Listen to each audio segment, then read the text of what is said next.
In today's video, I'm going to teach you how to trim audio in a Renderforest video project.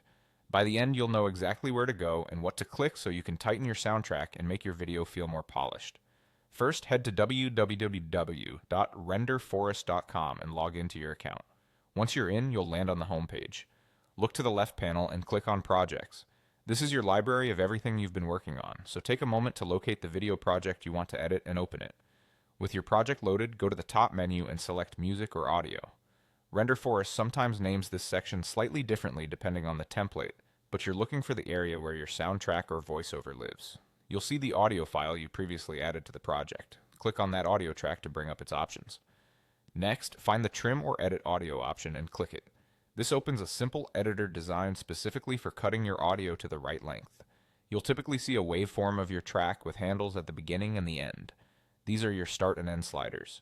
Grab the start slider and drag it to the exact point where you want your audio to begin, then grab the end slider and move it to where you want the audio to stop. Trimming doesn't destructively change your original file. It just sets the in and out points for how the audio plays inside your project. As you adjust, keep an eye on the waveform peaks to spot words, beats, or musical transitions. It's often a good idea to leave a tiny bit of space before the first major sound, so the audio doesn't feel abrupt, and to end right after a natural pause or beat for a clean finish. If you're syncing to visuals, try aligning the start of your audio to the moment your first scene appears, so the timing feels intentional.